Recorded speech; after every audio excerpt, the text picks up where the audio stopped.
ঢাকা 11 আসনে আমাদের জাতীয় নাগরিক পার্টি সম্মানিত আহ্বায়ক জনাব নাহিদ ইসলামের পক্ষে আমরা তার প্রতীক বরাদ্দ নিতে এসেছি। আমরা সফলভাবেই আমাদের যে প্রতীক, আমরা শাপলাকলির প্রতীক আমরা পেয়েছি।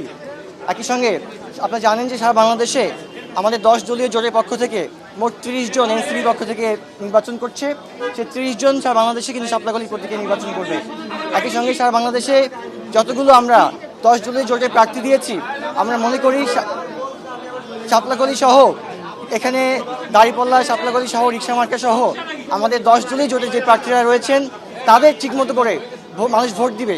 কারণ আমরা ইনসাফ ভিত্তিক সমাজ কায়েমের জন্য বাংলাদেশে যে 24 গণঅভ্যুত্থান হয়েছে, 24 গণঅভ্যুত্থানের পরবর্তীতে আজকে নতুন বাংলাদেশে এই নির্বাচন অনুষ্ঠিত হচ্ছে। এই নির্বাচনে মানুষ আমাদেরকে বেছে নেবে, কারণ আমরা ইনসাফ ভিত্তিক বাংলাদেশ গড়ার জন্য কাজ করছি। একই সঙ্গে মানুষ চাঁদাবাজ, দখলবাজের বিরুদ্ধে গিয়ে আজকে ইনসাফ ভিত্তিক সমাজ কায়েমের জন্য শাপলাকলিতে ভোট দেওয়ার জন্য আমরা আহ্বান জানাচ্ছি। আমরা বাংলাদেশের মানুষকে 10 দলের জোটকে নির্বাচনে ভোট দিয়ে জয়যুক্ত করার জন্য আহ্বান জানাচ্ছি।